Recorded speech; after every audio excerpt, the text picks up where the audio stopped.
네, 감사합니다. 하나님께서 오늘 우리에게 주신 말씀은 사사기 2장 6절에서 10절 말씀입니다. 사사기 2장 6절에서 10절 말씀, 구약성경 362면에 있습니다.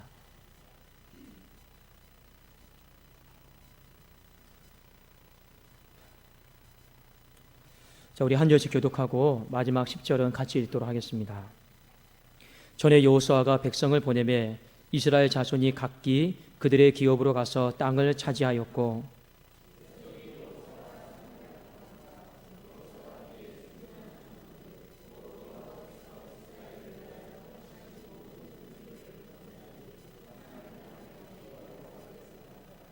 여호와의 종 눈의 아들 여호수아가 110세에 죽음에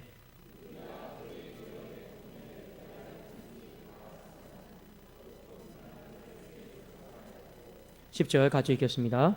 그 세대의 사람도 다 그 조상들에게로 돌아갔고 그 후에 일어난 다른 세대는 여호와를 알지 못하며 여호와께서 이스라엘을 위하여 행하신 일도 알지 못하였더라. 아멘. 자, 우리 좌우에 계신 앞뒤로 한번 서로 인사하도록 하겠습니다. 하늘 소망이 있을 것입니다. 하늘 소망이 있을 것입니다. 우리 아까 하늘 가는 밝은 길 불렀는데 혹여나 오해하시는 분이 있을까 싶어서 원래는 그 곡이 장례식 때 부르는 곡이 아니에요. 그 찬송가에 보면 장례라고 되어 있지 않고 미래와 소망 이렇게 되어 있습니다. 그런데 워낙 우리가 장례식 때 마지막 입관하고 차에 운구할 때 많이 그 노래 부르다 보니까 어떤 분들은 아유 목사님 오늘 같이 좋은 날 왜 장례식 노래 부릅니까? 이런 분도 계시더라고요. 그 원래 곡의 취지는 그게 아니니까 여러분 나중에 또 우리가 1부, 2부 예배 때 이 곡을 또 부를 일이 있을 거예요. 여러분 오해가 없기를 바랍니다. 자, 오늘 다른 세대가 되지 않도록 기도를 시키라 이 말씀을 가지고 우리가 함께 은혜를 나누고자 합니다. 자, 오늘 본문의 주된 말씀은 바로 사사기 2장 10절입니다. 자, 우리 한번 사사기 2장 10절을 같이 한번 읽어볼까요? 시작. 그 세대의 사람도 다 그 조상들에게로 돌아갔고 그 후에 일어난 다른 세대는 여호와를 알지 못하며 여호와께서 이스라엘을 위하여 행하신 일도 알지 못하였더라. 아멘. 자, 여러분 오늘 말씀을 좀 이해를 하기 위해서는 좀 중요한 어떤 한 인생의 굴곡점이 있습니다. 이스라엘 백성들이 출애굽을 하고 나서 모세와 함께 출애굽을 했던 세대를 광야 1세대라고 합니다. 그런데 이 사람들이 가데스 바냐에서 하나님 앞에 불순종을 크게 했죠. 그래서 광야에서 1세대들이 그 갈렙과 여호수아만 빼고 다 죽습니다. 그리고 누가 이제 같이 가나안 땅으로 들어가냐? 여호수아와 갈렙 그리고 광야 2세대, 그러니까 그 아들 세대가 같이 들어가는 거죠. 그래서 하나님이 가나안 땅으로 인도를 하신 거예요. 자, 가나안 땅에 들어와서 어떤 일을 했느냐? 지금 이제 광야 2세대가 정복 전쟁을요 열심히 수행하고 마무리를 한 거예요. 그러다가 이제 여호수아가 오늘 성경 말씀에 여러분 보십시오. 자, 거의 110세에 이제 소천했다. 그리고 그 시대의 장로들도 다 소천했다. 이렇게 나왔습니다. 그러니까 광야 2세대가 다 죽은 거예요. 그러면 지금 이제 마지막으로 남아있는 가나안 땅에 살고 있는 사람들 누굽니까? 바로 엄밀하게 말하면 가나안 광야 3세대. 광야 3세대죠. 그러니까 가나안 1세대고 광야 3세대로 이렇게 보시면 됩니다. 그런데 오늘 성경은 뭐라고 이야기를 하고 있냐면 여호수아가 죽고 난 이후에 이 사람들이 다른 세대가 됐더라 이렇게 말하고 있습니다. 성경에 여러분 나와 있죠. 이 다른 세대다라고 하는 것은 이 히브리어로 어떤 의미냐면 하나님 앞에서 끊어진 세대라는 거예요. 정상적으로 표현하면 그 세대 사람들도 다 죽고 그 다음 세대는 이러이러했더라 이렇게 성경이 기록되는 게 맞는데 다른 세대다라고 이렇게 의도적으로 이 사사기를 기록했던 저자가 적어놓고 있습니다. 그럼 우리는 한번 생각을 하셔야 돼요. 왜 하나님을 모르는 다른 세대가 되었을까? 그럼 우리가 몇 가지로 한번 생각을 할 수 있겠죠. 첫 번째는 뭐냐? 여호수아와 그 장로들이 자녀들에게 신앙교육을 안 시켰거나 그럴 수 있겠죠. 안 시키고 그냥 방치해서 이 사람들이 하나님을 모르는 다른 세대가 될 수 있겠죠. 그럼 제가 여러분들에게 한번 질문 한번 던져보겠습니다. 여호수아와 그 시대의 장로들이 그 다음 세대에게, 아들 세대에게 신앙 교육을 시켰을까요? 안 시켰을까요? 시켰을까요? 안 시켰을까요? 지금 저 좀 보세요. 시켰을까요? 안 시켰을까요? 당연히 시켰죠. 당연히 시켰어요. 자, 여러분 여호수아 22장 23절에 보면 여호수아가 확실하게 신앙 교육을 죽을 때까지 다 시켜놨어요. 그러면 제가 여러분들에게 한 가지 질문 드리겠습니다.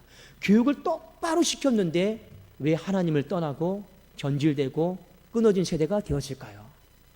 왜 그랬을까요? 입술을 열어보세요. 왜 그랬을까요? 교육은 분명히 똑바로 시켰어요. 철저하게 시켰단 말이에요. 그런데 왜 하나님 앞에 다음 세대가 되지 않고 다른 세대가 되었을까요? 몇 가지 힌트를 드리겠습니다. 1번, 너무 가나안 땅의 문화들이 편해서, 우상의 문화들이 많아서 그럴까요? 이유가 있어요. 여러분들이 오늘 이것만 잘 발견하시면 됩니다. 자, 아까 우리가 읽었던 성경 말씀 중에 이런 말씀 있죠. 자, 그 세대의 사람도 그 조상들에게 돌아갔고 그 후에 일어난 다른 세대는 여호와를 알지 못했다고 했죠. 이 알다라고 하는 건요, 교육적인 지식적인 알을 이야기하는 게 아닙니다.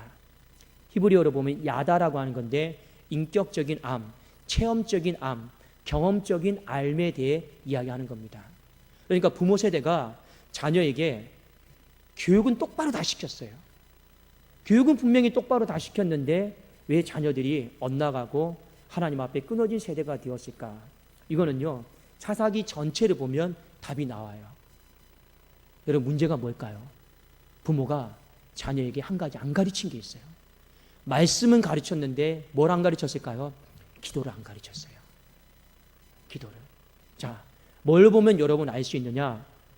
사사기가 여러분 1장부터 몇 장까지 있나요? 자, 21장까지 있죠. 사사기가 1장부터 21장까지가 있는데 여호수아가 오늘 말씀해 보니까 2장에 소천했습니다. 여호수아가 딱 죽고 난 다음에 그 뒤로 이스라엘 백성들이 하나님 앞에 기도했더라라고 하는 내용이 몇 번 나올까요? 여호수아가 딱 소천했어요. 사사기 21장까지 가면서 이스라엘 백성들이 하나님 앞에 기도했더라. 자, 몇 번 나올까요? 좀 말씀 좀 해보세요. 네. 자, 몇 번 나왔을까? 자, 여러 번 나왔는데 여러분 한 10번에서 15번, 거의 20번 이내가 나왔어요. 그런데 예를 들면 20번이 나왔다 치면 19번은 어쩔 수 없이 기도한 거예요. 그 말은 무슨 말이냐? 너무 고난이 힘들고 외부에서 적군들이 쳐들어오니까 어쩔 수 없이 19번 기도한 거예요. 딱 한 번 하나님 앞에 자연스럽게 기도한 적이 있어요. 여러분, 그게 어디냐? 자, 여러분 성경 한번 같이 한번 봅시다. 사사기 13장 8절을 보세요. 사사기 13장 8절입니다.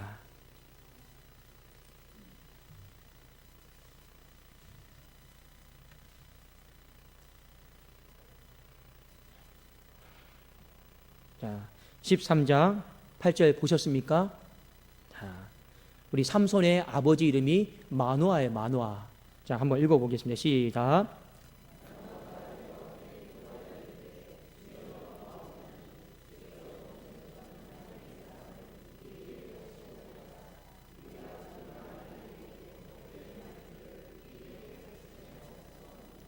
예, 이게 중요합니다. 여호수아가 죽고 난 뒤에 이스라엘 백성들이 정상적인 관계 속에서 하나님 앞에 기도한 건 딱 여기 한 번이에요. 나머지는 전부 다 뭐냐? 어쩔 수 없이 힘드니까, 고통스러우니까 부르짖지 않을 수가 없었어요. 그러니까 여러분, 이것을 보면 무엇을 알 수가 있느냐?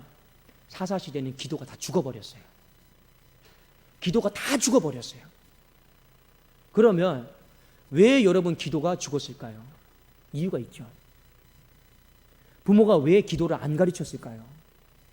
왜 그 시대는 전혀 하나님 앞에 기도하는 분위기가 아닐까요? 여러분 어떤 성경을 보더라도 20장이 넘는 장 속에도 기도했더라 한 번밖에 안 나온 것은 거의 없어요. 왜 기도를 안 가르치고 그 시대는 기도하지 않는 그런 분위기였을까요? 이유가 있습니다. 자, 첫 번째는 환경적인 거예요. 가나안 땅에 들어왔는데 기도할 이유가 없어요. 너무 편해요. 너무 다 있을 게 다 있어요.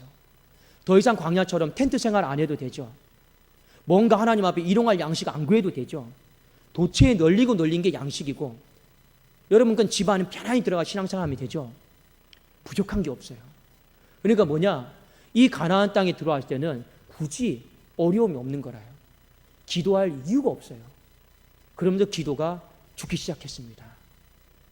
그래도 제가 우리 성도님들에게 말씀드리잖아요. 교회가 너무 평안하면 안 좋아요.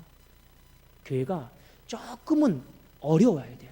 그러나 제가 늘 말씀드리지만 1분단, 2분단, 3분단, 4분단이 있는데 이 4개의 분단이 동시에 일을 만들면 제가 힘들고, 한 주는 1분단에서 좀 어렵게 좀 하고, 한 주는 2분단에서 좀 제 속 좀 썩이고, 한 주는 좀 3분단에 제 속 좀 썩이고, 좀 번갈아 가면서 해야지 저도 열심히 기도하잖아요. 그러니까 교회가 너무 평안하면 안 돼요. 왜냐? 기도를 안 해요. 교회가 너무 평안하면 여러분 기도가 다 죽게 되어 있습니다. 가나안 땅의 문화는 너무 좋은 문화였어요. 광야 생활과 비교했을 때 너무 안락하고 편안한 문화였습니다. 기도할 이유가 없어진 거예요. 두 번째, 무엇이 문제였느냐? 바로 광야 2세대였던 여호수아와 그 시대에 살았던 이 어른들 장로들이 문제였어요. 말씀은 가르쳤어요. 말씀은 가르쳤는데 여러분 기도를 안 가르쳤습니다. 마치 여러분 이런 거죠. 광야 시대 때는요, 늘 일용할 양식을 얻기 위해서 하나님 앞에 기도해야 됐습니다. 거할 곳을 어디로 가야 될지 그걸 놓고 기도해야 됐습니다. 매 순간 한 걸음 한 걸음 어디로 가야 될지 모르니까 기도하고 또 기도했습니다. 그런데 가나안 땅에 딱 들어왔는데 이 사람들이 들어오자마자 했던 일들이 뭐냐? 가나안 땅 정복하는 거예요. 다 싸웠어요. 그리고 나이가 들었어요. 그러면서 어떤 문제가 생겼느냐? 마치 이런 거죠. 여러분 우리 부모 세대가 고생하면 자녀들도 너 내가 고생했으니까 너도 똑같이 고생해야 돼. 여러분 이럽니까? 아니면 너 내가 아빠 엄마가 고생했으니까 너라도 편안하게 잘 살아라. 여러분 어떤가요? 물론 제 딸이 있는데 저는요 이래요. 너는 아빠가 고생했으니까 너도 똑같이 고생해야 돼. 저는 이런 주의입니다. 제 집사람은요, 우리가 고생했으니까 딸이라도 고생시키지 말자. 그래서 그것 때문에 많이 좀 싸웁니다. 근데 여러분, 이스라엘 백성들이 무엇을 선택했느냐? 우리 세대가 너무 광야에서 힘들었다. 우리 세대가 너무 광야에서 고생이 많았다. 그러면서요, 어떻게 보면요, 신앙적인 그 부분에 있어서 마땅히 기도라고 하는 이 부분에 있어서 적극적으로 하나님 앞에 부르짖고 간구하고 하는 것을 가르쳐야 되는데 안 가르쳐요. 뭘 보면 아느냐? 여러분 그 여호수아 22장 23절에 여호수아가 죽기 전에 유언하는 내용을 보면 그런 내용이 하나도 없습니다. 하나님 앞에 기도하고 간구하라는 내용이 하나도 없어요. 거의 말씀적인 것만 가르쳐요. 그러니까 여러분 어떻게 됩니까? 이 사사시대 분위기가 기도가 다 죽어버렸어요. 그러니까 하나님이 이 사사기를 여러분 집에 가서 한번 읽어보세요. 그냥 겉으로 봤을 때는 외세가 침략해오면 이스라엘 백성들이 부르짖고, 그리고 이스라엘 백성들이 또 배반하고, 또 외세가 침략해오면 이스라엘 백성들이 부르짖고, 또 하나님이 구원해 주시고, 또 살만하면 또 떠나고, 계속 이 반복 구조예요. 근데 사사기는 뭐냐? 그 시대에 죽었던 그 기도를요, 하나님이 고난의 한복판에 던지심으로 말미암아 살리시는 거예요. 기도의 불씨를요. 그 내용이요, 사사기의 내용을 이루고 있다라고 하는 것입니다. 하나님은요, 말씀도 중요해요. 또 하나님은 뭐가 중요합니까? 기도도 중요합니다. 여러분, 아까 그 다음 그 아들, 딸 세대가 여호와를 알지 못했다고 했잖아요. 이 알지 못하다라고 하는 건 체험적으로, 경험적으로, 인격적으로 하나님을 몰랐다라는 겁니다. 그런데 성경에서 하나님을 체험적으로, 경험적으로, 인격적으로 알 수 있는 가장 성경적인 방법이 무엇인지 아십니까? 어디 기도원 들어가는 게 아니에요. 계시를 받는 게 아니에요. 기도하는 거예요. 기도하는 것이요, 가장 하나님을 체험적으로, 경험적으로, 인격적으로 알아갈 수 있는 방법입니다. 여러분, 왜 기도가 인격적이요, 체험적이요, 경험적이냐? 자, 우리 한번 성경 한 구절 찾아보겠습니다. 마태복음 7장 7절입니다. 마태복음 7장 7절 한번 같이 볼까요?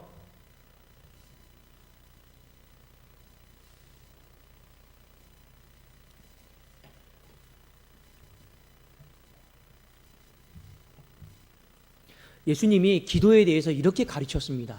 자, 마태복음 7장 7절입니다. 함께 읽겠습니다. 시작. 구하라, 그리하면 너에게 주실 것이요, 찾으라, 그리하면 찾아낼 것이요, 문을 두드리라, 그리하면 너에게 열릴 것이니. 자, 기도의 표현을 세 가지로 비유해서 여러분 말씀하셨습니다. 제가 시간 관계상 맨 마지막 것만 여러분들에게 설명을 드릴게요. 밖에 있는 사람이 문을 두드립니다. 자, 문을 두드리는 거죠. 근데 예수님이 기도를 문을 두드리는 것으로 표현을 하셨습니다. 여러분들에게 한번 질문을 던져볼게요. 사람이 문을 두드릴 때 안에 사람이 있을 거다라고 하는 걸 염두에 두고 두들깁니까? 아니면 그냥 두드립니까? 안에 사람이 있을 거다라는 거, 그걸 염두에 두고 문을 두드리는 거예요. 예수님이 기도를 뭐로 표현했냐? 문을 두드리라, 이렇게 말했죠. 근데 이거는 뭐냐? 안에 사람이 있으니까 두드리면 안에 있는 사람이 열어줄 거라는 거예요.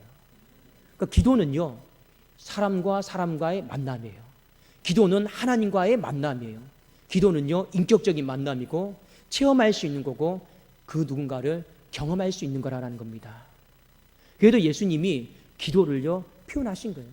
단순히 도깨비 방망이처럼 뚝딱 하면 나오는 게 아니에요. 성경은 기도를 그렇게 어떤 비인격적인 걸로 표현하지 않았습니다. 성경은 기도를 인격적인 행위의 보답으로 표현하고 있어요. 그래도 문 두드려봐. 그러면 그 안에 계신 분이 문 열어줘서 주겠지. 그게 바로 체험이요, 그게 바로 경험이고 하나님을 인격적으로 알아가는 모습이기 때문에 그렇습니다. 여러분, 사사시대 때 기도가 다 죽어버렸어요. 그러니까 하나님이 어떻게 하십니까? 기도를 살리기 위해서 하나님이 쓰신 방법이 고난의 풀무불에 던져버리는 거예요. 그러니까 그 세대가 기도하지를 않았어요. 고난 가운데 들어가니까 어떻게 합니까? 처음에 버티다가 못 이길 것 같으니까 마지막에 두 손 둘러들고 기도하는 거예요. 그리고 조금 숨 쉴만 하면 또 기도 쉬어버려요. 그러니까 또 하나님이 고난에 또 던져버려요. 그러니까 또 버티다 안 되면 기도해요. 바로 그것이 사사기의 구조였습니다. 여러분, 우리가 이제 다음 주부터 주일학교 성경학교도 있고 수련회도 있죠. 여러분의 자녀도 마찬가지입니다. 이 자녀들 다른 세대가 아닌 다음 세대로 만들기 위해서 두 가지를 잘 하셔야 돼요. 반드시 여러분, 첫 번째는 말씀을 가르치는 거, 여호와를 향한 신앙을 가르치는 거 가장 기본입니다. 근데 또 하나 무엇을 반드시 가르쳐야 되느냐? 많은 사람들이 이 부분을 놓치고 있어요. 자녀들에게 기도하는 법을 안 가르칩니다. 자녀들에게 기도를 해야 될 그 이유에 대해서 안 가르칩니다. 우리는요, 너무나도 쉽게 다 줘버려요. 너무나도 쉽게 다 먹을 거, 입을 거, 마실 거, 그렇게 풍요로운 시대에서 살고 있어요. 그러니까 말씀에 대한 머리는 많이 커져 있는데 기도는 점점 죽어가고 있더라는 겁니다. 기도가 죽어가니까 어떤 일이 벌어집니까? 그 1세대들이 다 소천하고 나니까 세상과 맞서서 싸워서 이길 수 있는 힘과 능력을 다 상실해버리는 거예요. 그래서 하나님이 어떻게 합니까? 기도를 고난 가운데 던지심으로 말미암아 훈련을 시키시는 겁니다. 사랑하는 여러분, 제가 여러분들에게 간절히 부탁드리고 싶은 게 있어요. 고난 당할 때 기도하는 거 맞아요. 그런데 고난 당할 때 기도하면요, 너무 늦어요. 우리는 언제부터 기도를 해야 됩니까? 바로 아까 마노아라고 하는 삼손의 아버지가 평소부터 하나님 앞에 기도했잖아요. 우리는 고난 당하기 전부터 하나님 앞에 자꾸만 기도하는 법을요, 자녀들에게 훈련을 시키셔야 됩니다. 제가 쉽게 여러분들에게 예를 들어 말씀해 줄게요. 어떤 사람이 암이 걸렸어요. 암이 걸려가지고 병원에 왔어요. 그러면 현대의학이 발달을 해서 물론 고치겠죠. 그런데 이미 암이 3기, 4기, 말기 진행된 상태에서 병원에 왔어요. 그러면 여러분 그거 뚝딱 하고 고쳐집니까? 띄어내야 되죠. 또 수술해야 되죠. 끝나고 나서 1차, 2차, 3차, 4차, 10차까지 항암 치료 받아야죠. 여러분, 고난 당하고 있을 때 내가 암이 걸린 상태에서 의사에게 가면 물론 고침은 받겠죠. 그런데요, 한 번에 쑥딱 안 고쳐져요. 오랜 시간이 걸리더라라는 겁니다. 그런데 의사들이 항상 이런 말 하죠. 조금만 더 일찍 오시지. 무슨 말입니까? 조금 내 안에 종양이 생겼을 때 그때만 여러분 왔으면 그 종양만 살짝 잘라내면요, 항암치료 받을 필요도 없고 그냥 금방 고쳐지잖아요. 기도도 여러분 마찬가지입니다. 고난 당하기 전에 기도를 자꾸 훈련시키고 여러분 알게 해야 돼요. 근데 우리는 고난 당하고 나서 기도해요. 그리고 마음의 욕심은 커서 하나님 고난 당할 때 기도했는데 왜 빨리 해결 안 해줍니까? 이 인간의 욕심이죠. 언제 기도해야 됩니까? 언제 자녀들에게 훈련시켜야 됩니까? 매일매일을요, 하나님 앞에 기도하는 훈련을 시키셔야 됩니다. 여러분 그게 안 되면요, 나중에 여러분 부모 세대가 다 하나님 앞에 부름받고 나서 자녀들이 똑같이 되어버립니다. 다음 세대가 되는 것이 아니고 다른 세대가 되어버리는 거예요. 제가 그래도 우리 유초동부 선생님들께 참 감사합니다. 왜냐하면 제 딸이 자기 전에 하더라고요. 그래도 어제 야 뭐하냐니까, 기도하니까 건들지 마, 기도하니까 건들지 마. 속으로 감사하죠. 하루만 하는 줄 알았어요. 뭐하냐니까, 기도하니까 건들지 마, 또 이래요. 속으로 감사하죠. 그 선생님이 누군지는 모르겠지만 그래도 참 숙제인지 아니면 뭐 이거에서 달란트를 붙여주는지는 모르겠지만 아이가 매일매일 기도하니까 너무 마음이 안심이 되잖아요. 여러분 그렇지 않습니까? 우리 어떻게 해든지요, 우리 아이들에게 뭐 맛있는 걸 사주고 빵을 사주고 이게 중요한 게 여러분 아니고, 교회는 하늘의 양식인 말씀 잘 먹이고, 그리고 여러분 하늘의 능력인 기도 여러분 잘 할 수 있도록 도와주고, 그게 우리 교회의 사명 아니겠습니까? 그것이 바로 다음 세대를 향한 가장 완벽하고 멋진 투자가 아니겠습니까? 여러분 그것을 잘 기억하시고, 우리 교육부서도 마찬가지입니다. 여러 가지 프로그램들이 있지만 담임 목사로서 여러분들에게 말씀을 드리고 싶은 건 무엇이냐? 항상 본질적인 것에 집중을 하시라라는 거예요. 말씀과 기도, 말씀과 기도. 우리 모든 기관도 전도에도 다 마찬가지입니다. 본질적인 것에 집중하시면 됩니다. 말씀과 기도, 말씀과 기도. 그래야지만이 우리 모든 세대들이 끊어지지 않고 하나님 앞에 다음 세대로 튼튼하게 건강하게 서 나가는 우리 건강한 우리 교회가 되게 될 줄로 믿습니다. 기도하겠습니다. 살아계신 하나님 아버지 감사합니다. 다 가르쳤는데 한 가지 못 가르친 게 있습니다. 여호수아가 기도를 못 가르쳤습니다. 그 세대의 어른들이 기도를 못 가르쳤습니다. 그러다 보니까 환경이 너무 좋고 안락하다 보니까 하나님과 인격적인 교제, 체험적인 신앙 이것들이 다 죽어버렸습니다. 주님, 우리도 그렇게 살지 않게 하여 주시옵소서. 하나님을 머리로만 알지 않게 하여 주시고 말씀하신 그 하나님을 기도함으로 말미암아 인격적으로, 체험적으로, 경험적으로 알아감으로 말미암아 말씀이 우리의 삶에 실제가 되어지는, 역사가 되어지는 것을 다 보게 하여 주시옵소서. 우리 독산동교회 다음 세대 끊어져서 다른 세대 되지 않게 하여 주시옵소서. 끝까지 주님 다시 오시는 날까지 다음 세대 되게 하여 주시옵소서. 예수 그리스도의 이름으로 기도드리옵나이다. 아멘. 네, 우리 광고 말씀 올려드리겠습니다. 자, 우리 그 성경 공부 10주 과정 여러분 이제 모집을 합니다. 우선 목요일 오전반 10시 30분, 수요 예배 후에 8시 30분에 우리 이제 10주 과정으로 이렇게 진행이 됩니다.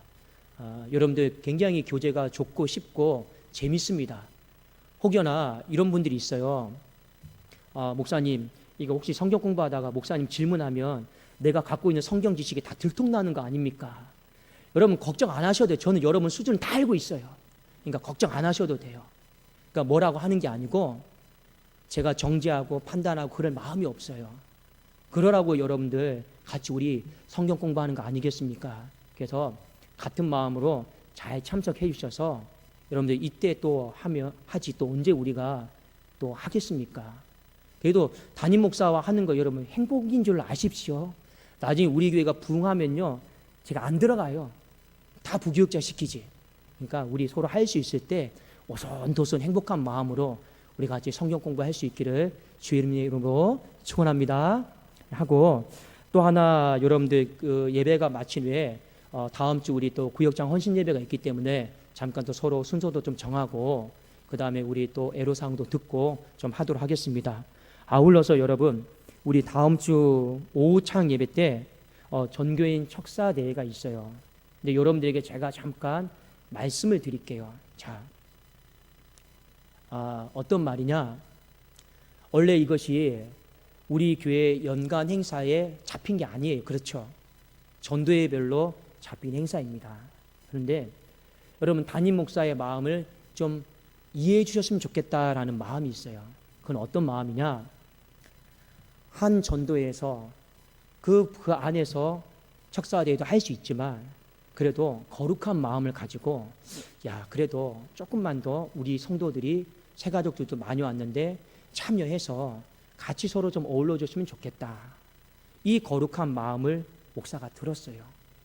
그러면 목사가 방안이 두 개죠.